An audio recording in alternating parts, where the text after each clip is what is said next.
Welcome to the ADHD Human Design Podcast, where we talk honestly about what it's really like to have ADHD and explore how human design can help you finally make sense of yourself. I'm your host, Nicole G., psychologist and human design guide. Welcome to the show.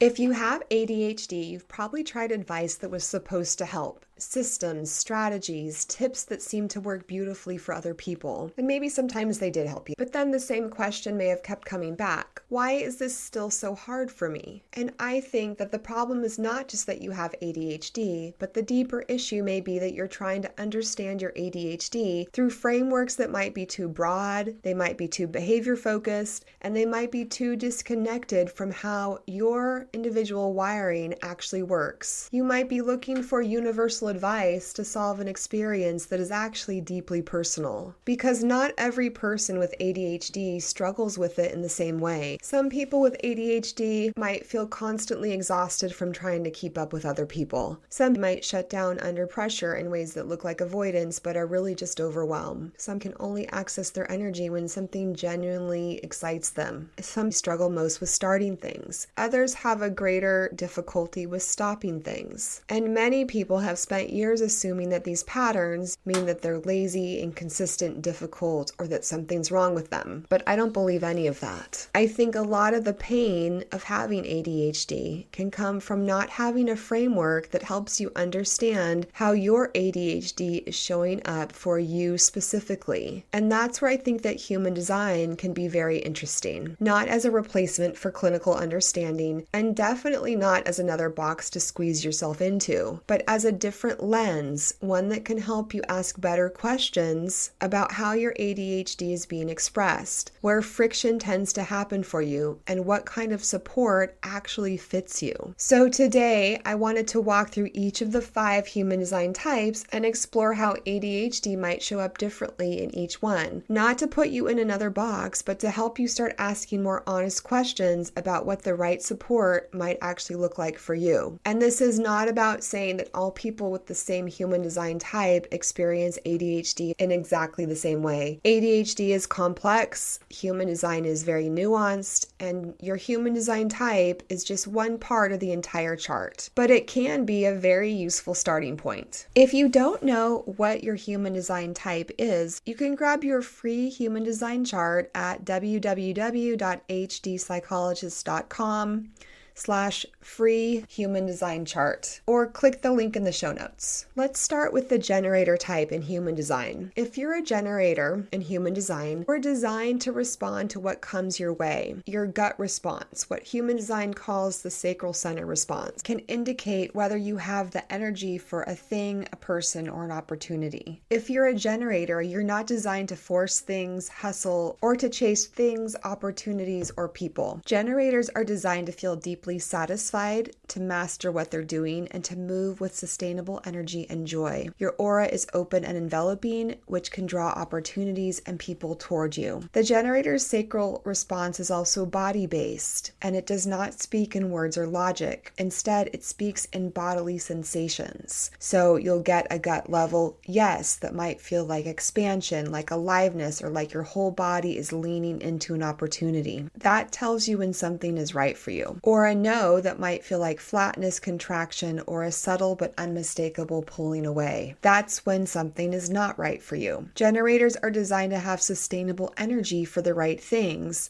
but that does not mean that they have endless energy for everything. For a generator with ADHD, one of the most painful patterns might be trying to force themselves to focus, to be motivated, and to be consistent around things that don't actually engage them.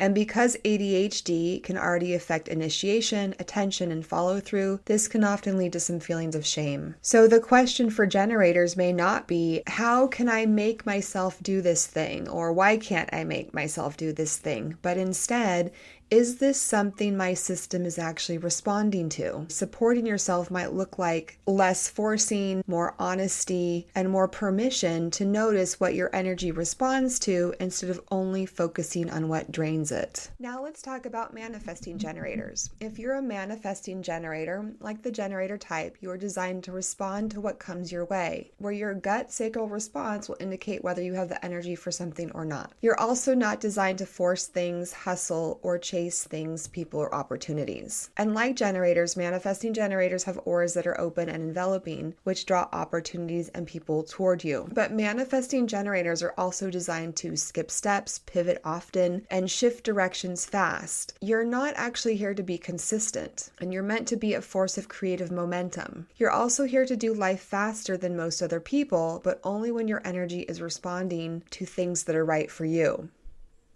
For many manifesting generators with ADHD, this non-linear momentum can start to feel like chaos. The pivots that are supposed to be part of your design can often get mistaken by you and by other people for things like inconsistency, commitment issues, or a lack of follow-through. The natural speed that you're designed to move through things can get treated as a problem by others, by systems, and also by yourself. And then when shame builds around those things, it can become genuinely difficult to trust your own responses. So some of what you may have been thinking is a problem for you may also be part of how you're designed to naturally move through the world. That doesn't mean that every pivot that you make will always be aligned. It also doesn't mean that your impulsivity is always wisdom, but it does mean that your way of engaging may not be well served by rigid expectations, overly sequential or linear systems, or shame-heavy productivity advice.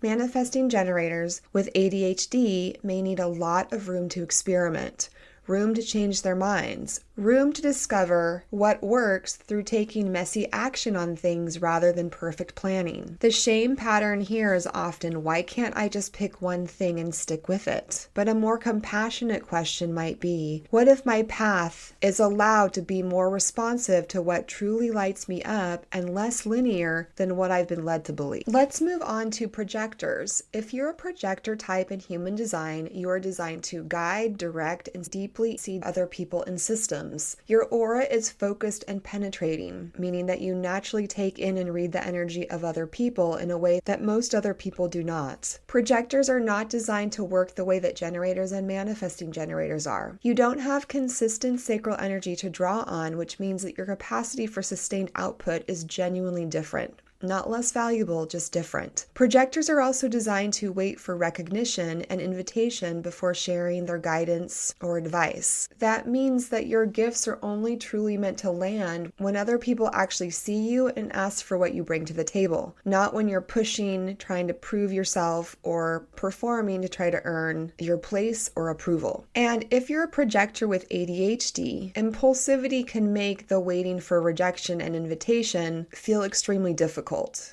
You might blurt out insights before anyone's asked. You might overgive, over-explain, or jump in before the invitation is truly there, and then wonder why it didn't land the way that you expected. The sensitivity to rejection can also run deeper inside the aura of a projector with ADHD. You might feel slights, dismissals, and being overlooked on a deeper level than other people do. This might create a painful cycle where you say yes to things just to feel included, where you push past your limits to try to earn recognition, where you overfunction to try to prove your value, and then crash because none of that is actually sustainable for how you're designed to move through the world. So a more compassionate question might be for you to ask yourself, what if I don't have to earn recognition from other people?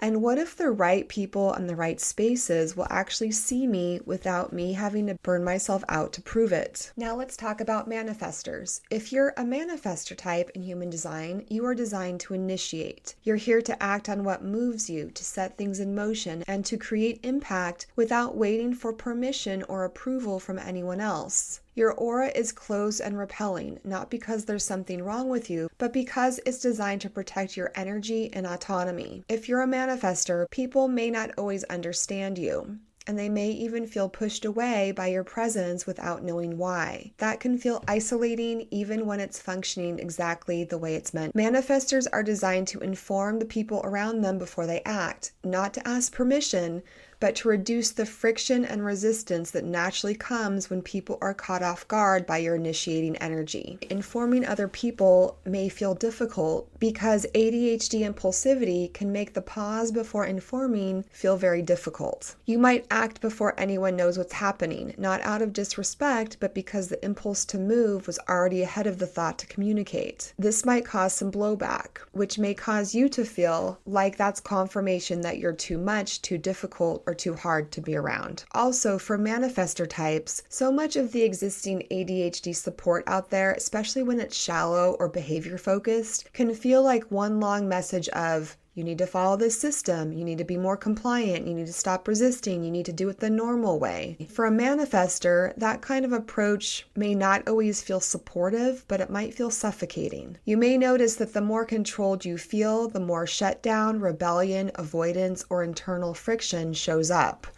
Not because you don't want or need support, but because support that ignores your need for autonomy often will stop feeling like support at all. So for a manifestor with ADHD, the most helpful tools might be the ones that you create yourself, where you have more choice, more ownership, more room to work with your own energy, instead of being overly managed by someone else's expectations. So the better question, if you're a manifestor with ADHD, might be, what kind of support can I put in place for myself that actually respects my need for autonomy? And finally, let's talk about reflectors. If you're a reflector type in human design, you have no defined centers in your chart. That means that you are designed to take in, reflect, and amplify the energy of the people and environments around you. Your aura is resistant and sampling. It reads the environment around you by tasting and mirroring what's there rather than projecting a fixed energy outward. This is why reflectors are considered to be profound barometers for the health of a community or a space. When the environment is right, you can feel fantastic. When it's not, you may feel it more intensely than anyone else around you. Reflectors are also designed to move through a full lunar cycle, which is roughly 28 days, before making any major decisions. And that's not indecisiveness, it's your design giving you time to experience something from every angle so that you can know what's truly clear for you. Reflectors with ADHD may often experience overwhelm because of the openness in their charts and the fact that they're designed to take a long time to make major decisions. Because you have no defined centers, you may be taking in and amplifying everything around you, the emotions, the stress, the pressure, the pace of everyone else around you. And having ADHD can already make it harder to filter, prioritize, or regulate incoming stimulation. You may find it genuinely difficult to tell what energy and emotions are actually yours and what you're absorbing from other people and your environment. Your mood, your focus, your energy levels may shift dramatically depending on who you're around or what space you're in, and that inconsistency can easily get mislabeled by both you and other people as flakiness, instability, or having a difficult time getting it together. Waiting through an entire lunar cycle to make major decisions can add another layer. If ADHD impulsivity pushes you to make decisions fast, make commitments fast, act fast, but your design is asking you to wait, observe, and let clarity come slowly, that tension can cause you to feel like you're being pulled in two different directions at once. And instead of asking things like, why am I so sensitive to everything, or why can't I just be more consistent, a more compassionate question might be for you to ask yourself, what is this current environment doing to my nervous system? Because once you can stop treating your sensitivity like weakness, you can start building support around what actually might help you. Your human design type is just the starting point. There's a lot more in your human design chart beyond your type, and each piece can shape how ADHD actually shows up in your day-to-day life. And that's exactly what I'm going to keep exploring here in future episodes. And the goal is not to find more ways that you can label yourself. Instead, the goal is to help you start asking better questions about how your ADHD actually shows up for you, and then to build support around that instead of trying to force yourself into advice that was never designed with your wiring in mind. If you enjoyed the show, come find me on Substack, where I publish articles that go deeper into everything we've covered here. And make sure you follow the show so you can get notified when I drop a new episode. Thank you so much for listening, and I hope to see you again soon.